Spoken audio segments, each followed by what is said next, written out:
Hi! For today's video, meron na naman akong merienda galing sa aking asawa. Ayan, effort na effort. Ito ay, parang noodles na may cheese. Hindi ko kasi alam kung anong brand, kaya hindi ko masabi. Ayan. Tapos may cheese, tapos pinagpalaman niya ako ng tinapay. Dalawang yan. Dalawa. Tapos yung inumin ko, ayan. Kain na tayo. So, ayan, start na tayong kumain. Habang wala pa yung customer na magpipick up nung niya. Pinalagyan niya ng screen protector.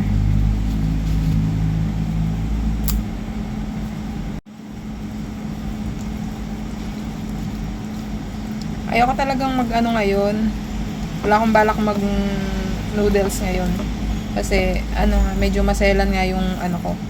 Tiyan ko, tsaka yung panlasa ko. Sabi ko sa asawa ko, parang ayoko. Pinipilit niya ako, gagawan daw niya ako, tapos lalagyan daw niya ng cheese. Tapos pagpapalaman niya daw ako ng tinapay. So, ayan. Titikman natin kung masarap ba ang ginawa ng aking asawang napaka-bait. Tikman na natin.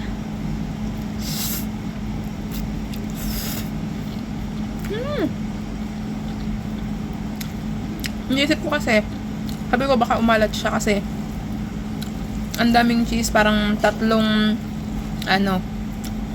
cheese sheet yung nakalagay. Tatlo ba? O apat?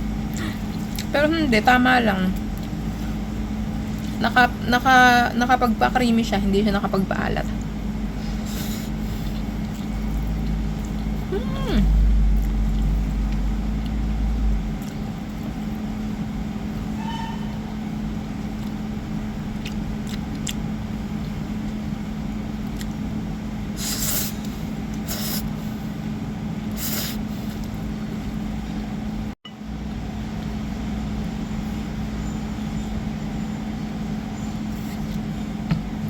Tapos tikman natin yung tinapay. Anong palaman nito ay mayo.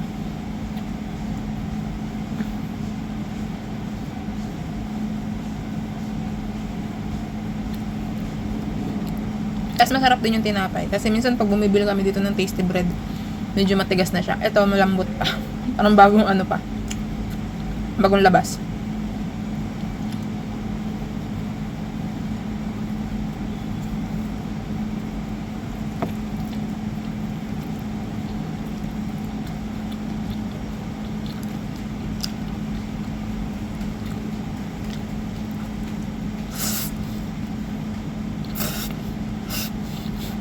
Nahulog. Ang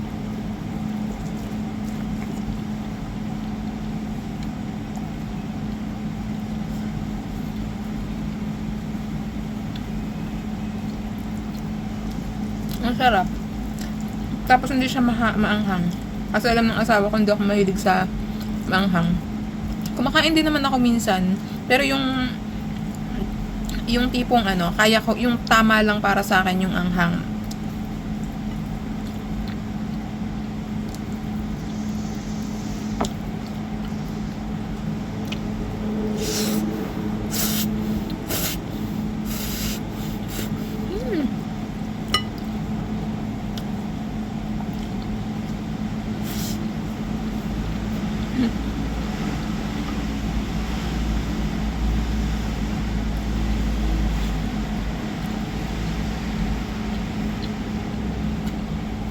Ang sarap niya.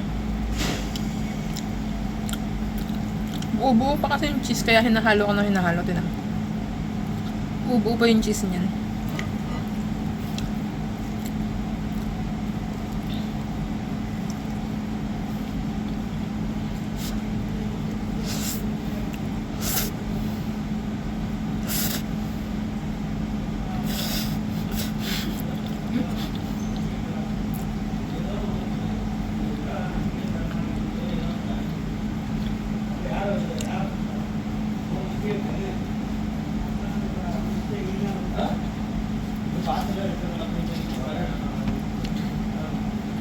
Wala, hindi na ako makapagsalita. Gusto ko na lang kumain.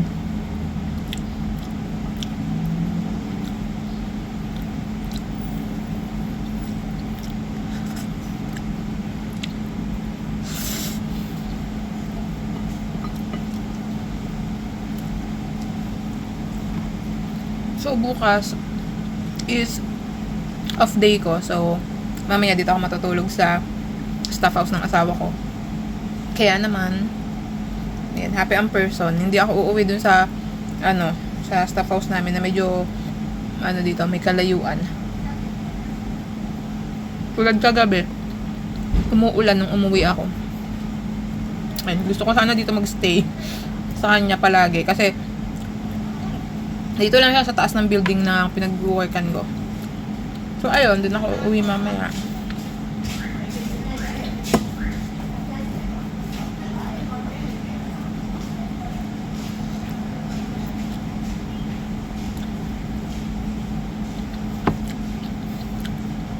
Kasi yung asawa ko talaga yung nag-isip ng merienda ko ngayon. Kasi, usually, tinatanong niya talaga ako, ano daw gusto kong kainin.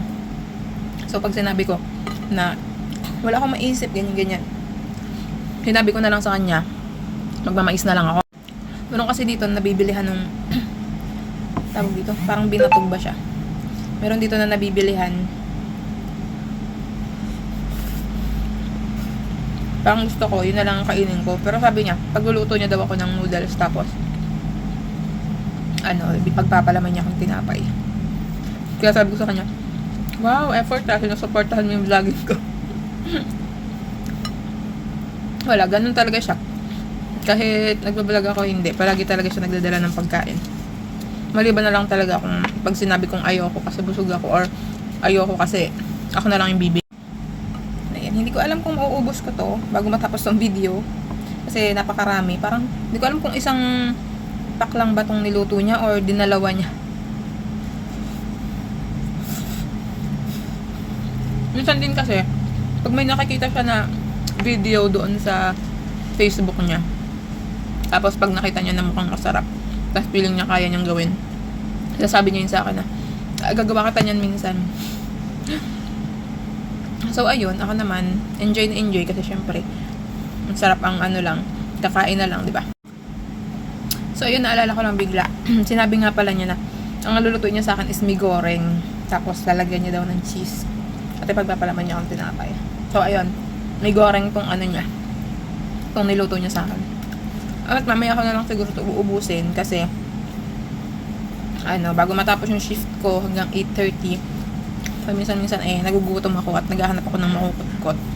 At sa date ngayon, wala nang laman yung bag ko na punong-puno ng pagkain kasi naubos ko na siya. Ayun lang. See you again tomorrow. Bye-bye.